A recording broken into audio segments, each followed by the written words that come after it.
Novembro, o mês da consciência negra no Brasil. Período dedicado à reflexão sobre isenção de negro na sociedade brasileira e que traz debates com as cotas raciais nas universidades. Guiada pelas novas concepções pedagógicas da educação física escolar, o Colégio Integrado promoveu mais uma edição dos seus Jogos Internos. Cultura em Foco. O Colégio Integrado promove grande sarau ao longo dos 3 turnos e aula e reúne artistas e intelectuais. Com atitudes reacionárias ganhando espaço na política e nas redes sociais, a Lei 10.639 de 2003 virou alvo de combates. Eu sou o Gustavo. Eu sou o Alexandro. Acompanhe as reportagens da edição de novembro do Jornal Integrado. Segundo dados do governo brasileiro, o Brasil está em segundo lugar no que diz respeito a grandes populações afrodescendentes. São 47% do total de brasileiros, perdendo apenas para a Nigéria. No final dos anos 90, apenas 2,2% dos pardos e 1,8% dos negros entre 18 e 24 anos cursavam ou tinham concluído um curso de graduação no Brasil. Após 10 anos de aplicação do sistema de cotas, houve um aumento de 178%. E em ano de eleições muito se falou sobre diversidade social e não faltou quem falasse contra as ações afirmativas e o combate sistêmico contra as desigualdades sociais no país. Até mesmo o presidente eleito se posicionou contrário ao combate às desigualdades sociais com o uso dessas medidas e se comprometeu a acabar com qualquer esforço do tipo na sua gestão. Considerando isso, nossa equipe promoveu debates em sala de aula e buscou compreender o posicionamento na sociedade acerca das cotas raciais nas universidades do país. Acompanhe a reportagem com o Gustavo. O que você sabe sobre as cotas raciais no Brasil? Que elas foram criadas para que as pessoas possam ter possibilidades, de ter as mesmas condições de chegar às universidades, de ter os mesmos direitos que as pessoas de cor branca sempre tiveram. Os nossos irmãos negros, os nossos índios, as pessoas com menos possibilidade, elas ficavam todo o tempo de fora. Então essa foi uma forma que se encontrou de dar uma possibilidade melhor aos nossos irmãos. As cotas raciais no Brasil eu não conheço muito, a gente só ouve falar mais nas universidades, né? E a gente ouve assim por alto, porque até na sociologia quase os professores não dão aula sobre isso. Eu não sei a origem das cotas no Brasil, só que eles ajudam, muitos jovens. Eu não sei qual foi essa origem, mas ajuda, O que o senhor acha da criação do sistema de cotas no Brasil? Bom, eu acho importantíssimo o sistema de cotas dentro de uma ideia de ações afirmativas, As cotas são uma possibilidade de ações afirmativas. Eu poderia ter outras ações afirmativas, como o sistema de pontuação diferenciado no vestibular, mas o sistema de cotas eu acho que contempla, ao meu ver, a necessidade que a gente tem de facilitar o acesso da população negra e indígena à universidade, conforme a gente já estava conversando antes. Vou contar uma história, logo que o sistema de cotas foi anunciado na Universidade Estadual do Rio de Janeiro, em 2002, para o vestibular do ano seguinte, 2003, eu comecei a acompanhar, eu estava fazendo graduação em jornalismo, comunicação social, comecei a acompanhar as publicações de jornais a respeito do tema, como que o tema era abordado pelos jornais. E os jornais que deveriam ter a função de informar a população sobre as características do sistema, sobre os benefícios do sistema, sobre o objetivo do sistema, tinha sempre um discurso de dificultar o entendimento e de trazer um monte de elementos que eram uma espécie de cortina de fumaça para não discutir a questão. Por exemplo, quem é preto no Brasil? Qualquer policial sabe. Então é um falso argumento, entendeu? Para uma discussão que... E eu comecei a acompanhar isso mais de perto e fiz uma coletânea de matérias de 2002 até 2004. Então foi 1 ano e 7 meses coletando informações e analisando esses conteúdos. Majoritariamente matérias contrárias às cotas.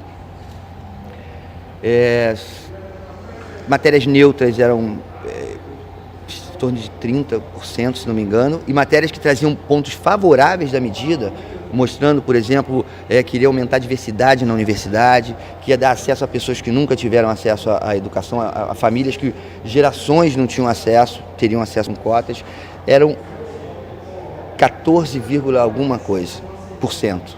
Então, ou seja, de um universo de matérias elaboradas, 14, alguma coisa era favoráveis ou apontava alguma característica favorável das cotas.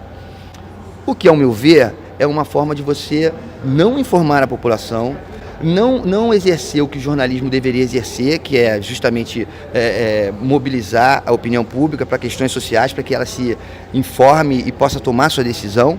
Ele faz o contrário, ele não dá espaço para quem tem uma posição favorável à medida e dá muito mais espaço, muito mais crítica às posições negativas da medida. Então, é uma prática que vai de encontro a tudo que o jornalismo prega, como equilíbrio de fontes, imparcialidade, então está tudo ali. Por que eu estou dizendo isso? Porque as críticas ao sistema de cotas, elas poderiam ser minimizadas se a população fosse melhor informada. Assim como várias outras questões étnico-raciais no Brasil.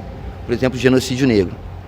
Então, mas só para ficar nas cotas, eu acho que é uma iniciativa muito importante, porque vai fazer com que que adentre a universidade pessoas com histórias de vida distintas de quem está lá nesse ambiente elitizado, segregado, um ambiente de poder. A gente vê aqui na UNAMA os quadros dos formandos, majoritariamente pessoas brancas.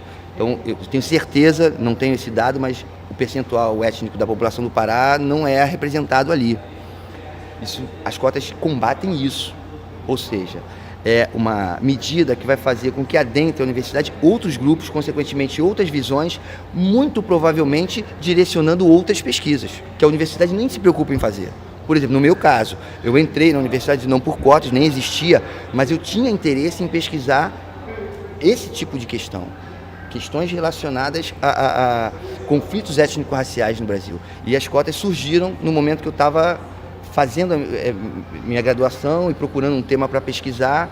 Uma professora, só para lembrar o que ela falou, uma professora que mudou a minha percepção de movimentos sociais, fez uma matéria, uma atividade em sala de aula que foi o seguinte: cada pessoa escolhia um movimento social para trabalhar, podia ser individual ou em grupo. E aí eu escolhi o movimento negro porque meio que sobrou, ninguém queria. E eu fui um dos últimos, mas eu queria. E aí eu pedi para fazer, depois uma menina acabou fazendo, mas cada um fez o seu. E ali é que eu comecei a perceber os processos de desigualdade, produção de desigualdade. E os processos de resistência contra essas desigualdades. E aí logo depois surgiram as cotas como um tema da sociedade. Eu falei, não, é isso que eu vou estudar.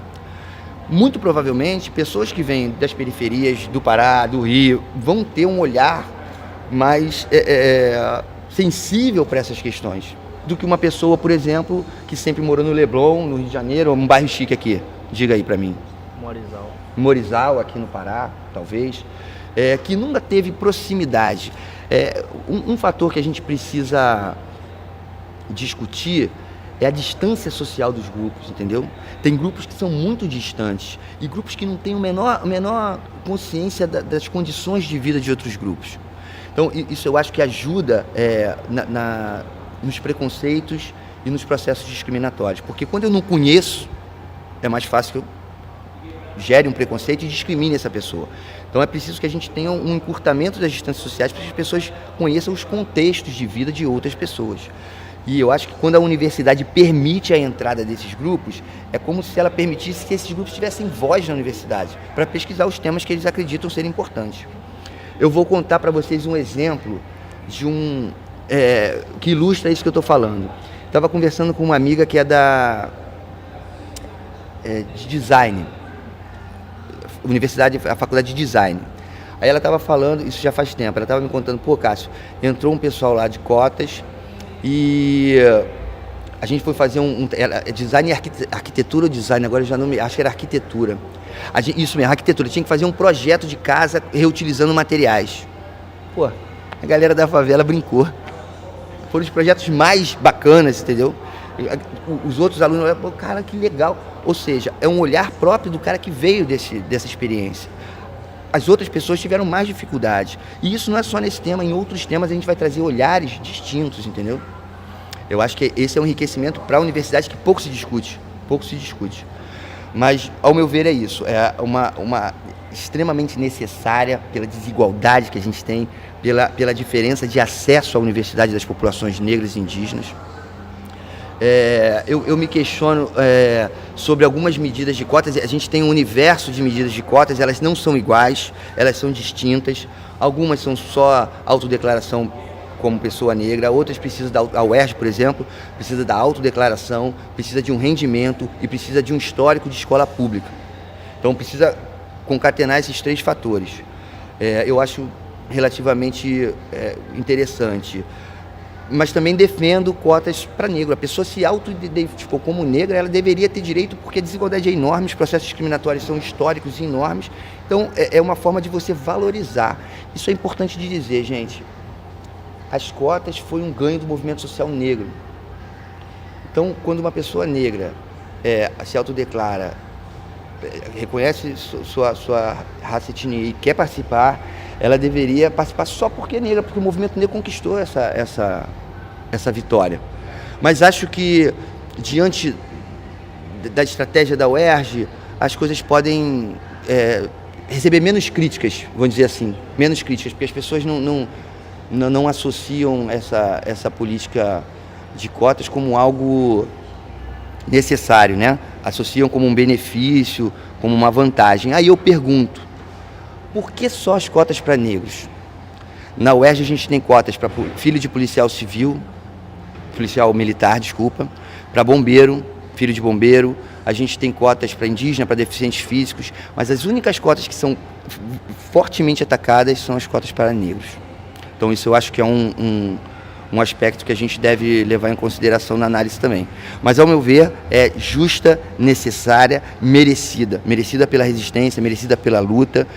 E agora a gente vai continuar resistindo para tentar manter, né? Não sei como que as coisas vão ficar, mas acho que nós vamos perder muito como sociedade e também como intelectualidade se a gente não mantiver esse movimento de cotistas adentrando as universidades. Sou muito a favor, né?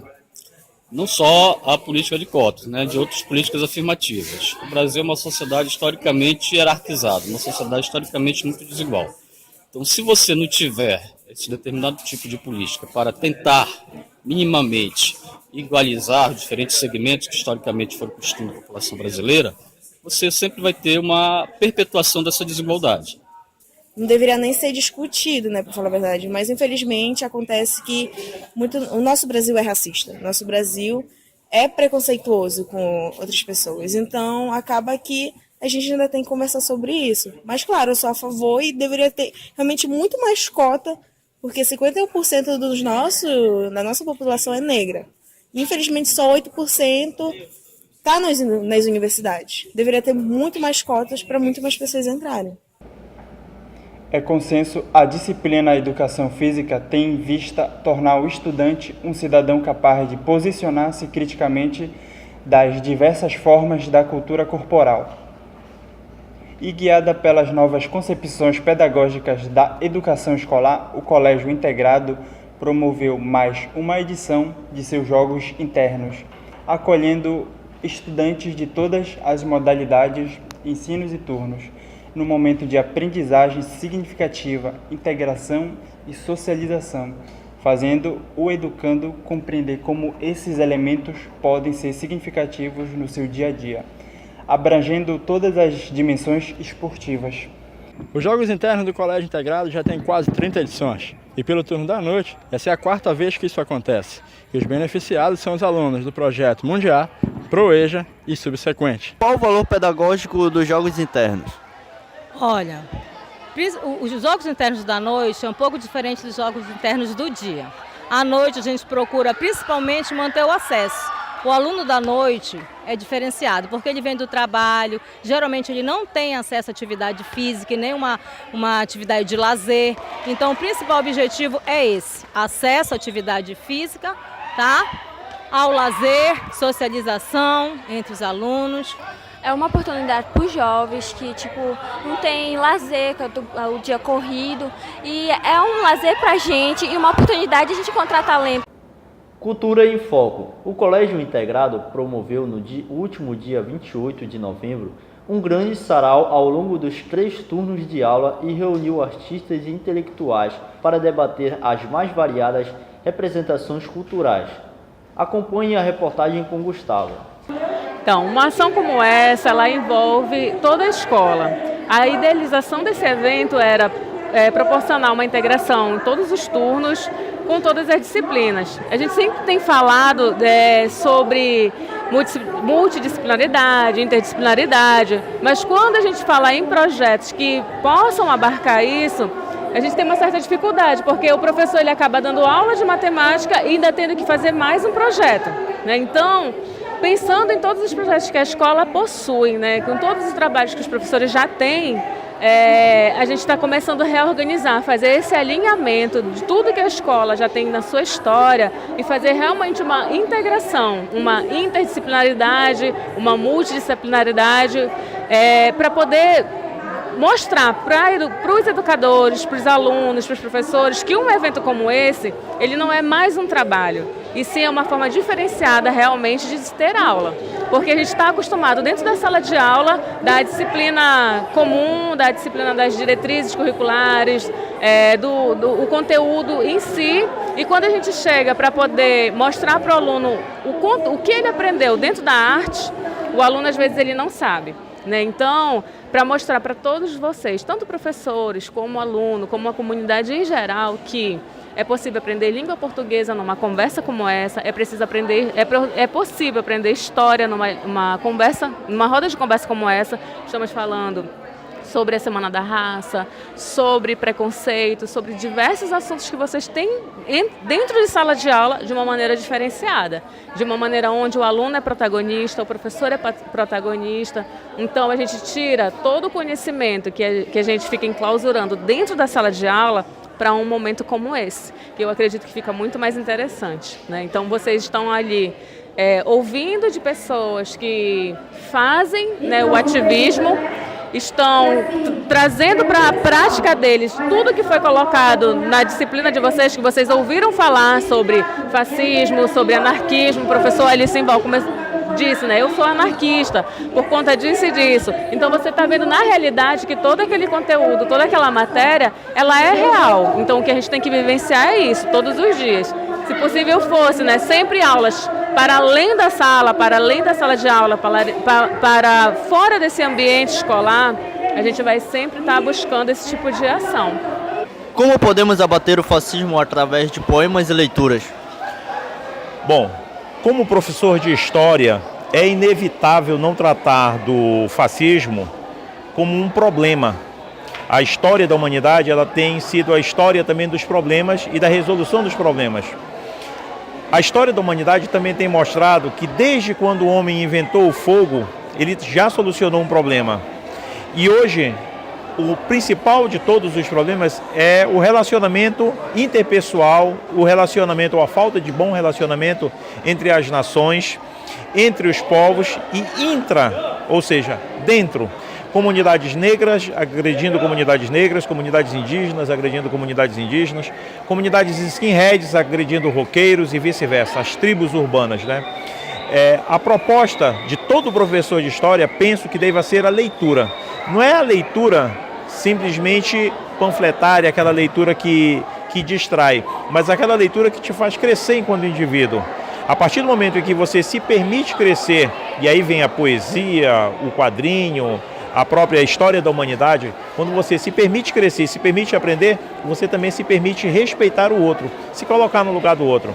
Eu penso que a leitura é uma tentativa de fazer com que todos nós sejamos seres que compreendemos os outros, e aí os conflitos naturalmente diminuem. Novembro, o mês da consciência negra no Brasil, período dedicado à reflexão sobre inserção do negro na sociedade brasileira. Tem o dia 20 como ponto alto da celebração, e no Colégio Integrado, diversas atividades foram realizadas ao longo do mês, procurando destacar e valorizar a história e cultura afro-brasileira e africana, como ação afirmativa. Dentre elas, a busca feita pela nossa equipe de reportagem acerca da aplicação da Lei 10.639 de 2003 sobre o ensino da história e cultura afro-brasileira e africana. Confira a matéria com Lucas. Há quem pergunte: por que o ensino da cultura afro-brasileira especificamente? Outros ainda lançam a pergunta: e os outros povos que contribuíram para a formação da identidade nacional? Como ficam esses? E a resposta começa na história da relação entre Brasil e África, que vai muito além do período colonial e do tráfico de negros escravizados, da qual a população se acostumou a se referir apenas como negros. Esse enredo todo sempre esteve vinculado na universidade e na escola de forma secundária. Durante muito tempo falou-se da África como se fosse um continente marcado apenas por guerras, fome, epidemias, miséria, sem nenhum contexto histórico, político, social e cultural, ficando reduzida apenas a estereótipos. Isso porque nossa matriz de conhecimento, que é o que chega nas escolas, é essencialmente eurocêntrica. E o resultado disso é o aprofundamento do racismo e da prática do apagamento. Por isso, ações afirmativas se tornam necessárias e extremamente oportunas. E uma dessas é o estudo da África, dos africanos, dos afrodescendentes, destacando as lutas dos negros no Brasil, a cultura negra brasileira e o negro na área social, econômica, política, pertencentes também à história do Brasil, relacionadas em todo o currículo escolar, principalmente nas áreas de educação artística, literatura, geografia, filosofia, sociologia e história. Enfim, é uma questão de fundamental importância para o fortalecimento da identidade étnica afro-brasileira, destacarem posturas e valores que eduquem cidadãos quanto à pluralidade étnica, racial, tornando-os capazes de interagir, com objetivos comuns que garantam respeito, direitos legais, valorização da identidade cultural brasileira e africana, como as outras que, direta ou indiretamente, contribuíram e contribuem para a formação da identidade cultural brasileira. Então, o que precisa ficar patente para todas e todos é que o ensino das relações étnico-raciais nas escolas é uma medida preventiva fundamental contra o favorecimento da discriminação. É um primeiro passo para garantir justiça social. Você destacar a história, a cultura afro-brasileira e africana. Quando você destaca essa história, esse capítulo que passou durante tanto tempo por um apagamento, você tem a oportunidade de mudar a forma como a sociedade enxerga o negro, que outrora era pautada em estereótipos, a partir de agora começa a ser pautada em aspectos positivos. Encerramos as manchetes da edição de novembro do Jornal Integrado. Assine nosso canal e continue acompanhando nossas matérias e em edições mensais.